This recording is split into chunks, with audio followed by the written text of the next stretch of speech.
আসসালামু আলাইকুম। আলহামদুলিল্লাহ, বদনজর সত্য সেটা আমি সবসময়ের জন্য বিশ্বাস করি এবং এটা আমি বারবার আপনাদেরকে বলে আসি। বদনজরটা আমাদের ফার্মিং সেক্টরে কিভাবে প্রভাব পড়ে তা আমরা সবচেয়ে ভালো করি, তা উপলব্ধি করি। আমরা আপনাদের কাছে কোনো কিছু শেয়ার করি মানে আপনাদেরও যাতে উদ্বুদ্ধ হন এবং বিষয়টা সম্পর্কে পুঙ্খানুপুঙ্খভাবে জানেন, সেটাই আমরা জানানোর চেষ্টা করি। ভোরবেলা আমাদের কিছুটা বেখেয়ালি মন এবং হঠাৎ করে আকস্মিক ঝড়ের কারণে কিছু প্রাণ হঠাৎ করে নিমিশেই শেষ হয়ে যায়। একটার সাথে একটা দলা বেঁধেই তারা মারা যায়। প্রথমে আমি মনে করেছিলাম কোনো ভাইরাস অ্যাটাক করলো নাকি, বা কোনো সমস্যা হলো নাকি, ভাইরাস জনিত কোনো কারণ হলো নাকি, বা ভ্যাকসিন কোনো সমস্যা হলো নাকি। পরে আমি এই মুরগিগুলোকে পোস্টমর্টম করি, যেগুলো মারা গিয়েছে সেগুলোকে পোস্টমর্টম করে আমি দেখা পাই যে তাদের কোনো ইন্টারনাল কোনো সমস্যাই ছিল না। তারা ঠান্ডা কারণে মারা গেছে এবং চাপাচাপি করে দম বন্ধ হয়ে মারা গিয়েছে।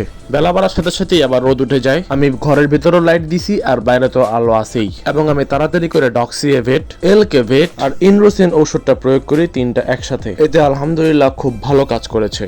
যেহেতু 22টা মুরগির বাচ্চা একদিনেই মারা গিয়েছিল, তাই আমরা রাতেও ভালো করে চেকচুক করতেছিলাম যাতে মুরগির বাচ্চাগুলো কোনো সমস্যার মধ্যে পড়েছে কিনা বা কোনো সমস্যা হচ্ছে কিনা তার জন্য বোঝা যায়। কারণ এগুলো কালার বার্ড বাচ্চা অনেক দাম দিয়ে কিনা হয়েছে, একটা মুরগির বাচ্চা মরলেই অনেক টাকা লস হয়ে যাবে আমাদের। তাই আমরা ফুল অ্যাক্টিভ ভাবে থাকার চেষ্টা করেছিলাম, কোনোভাবেই যেন কমতি না হয়। আর এরা এতটা পরিমাণে ভয় পেয়েছে সেদিনকার ঝড়ে, সেটা আসলে কল্পনাতীত। কালার বার্ড পালনে যেটা বুঝলাম, এরা হচ্ছে ব্রয়লার টাইপের প্রাণী, মানে ব্রয়লারের জাতের মতো আর কি, যারা অল্পতেই ভয় পায় আর খুব সেন্সিটিভ। সেদিনের ঝড়ের পরে তারা এত পরিমাণে ভয় পেয়েছে যেটা আমাদের জন্য কিছুটা ক্ষতির সম্মুখীন হওয়া। কারণ কালার বার্ড যেহেতু একটা দিনের ব্যাপার আছে, 35 দিন বা 36 দিনের মাথায় বা 40 দিনের মাথায় এটাকে 1 কেজি করতে হবে, সেই দিনটা চিন্তা করলে আমরা এতে একটু ক্ষতির সম্মুখীন হতে পারি। কারণ এরা 1 দিন বা 2 দিন ঠিক মতো না খেলে বা কম খেলে এদের ওজন ঠিক সময় মতো আসবে না। আজকে যেহেতু 13 নম্বর দিন, তাই আমরা এদের জায়গাটা একটু বড় করে দিলাম। দিন দিন এরা বড় হচ্ছে, তাই এদের জায়গাটাও একটু বড় প্রয়োজন হচ্ছে, তাই আমি একটু জায়গাটা বড় করে দিলাম।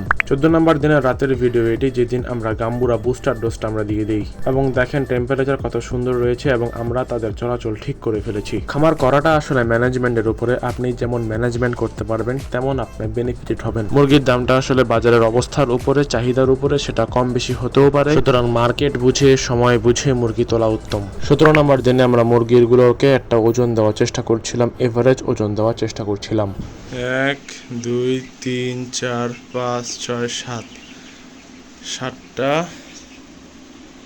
1 কেজি 400, এই যে 7টা 1 কেজি 400, অর্থাৎ 17 নম্বর দিনে এভারেজ ওজন এসেছে 200 গ্রাম। মানে এখানে ছোট বড় মিলায় আমরা ওজন দেওয়ার চেষ্টা করেছি। তারপরে মুরগিগুলোকে খাবার পানি দিয়ে দিই এবং আলহামদুলিল্লাহ খুব সুস্থ আছে মুরগিগুলো। এই ছিল আজকের ভিডিও। আসসালামু আলাইকুম ওয়া রাহমাতুল্লাহ।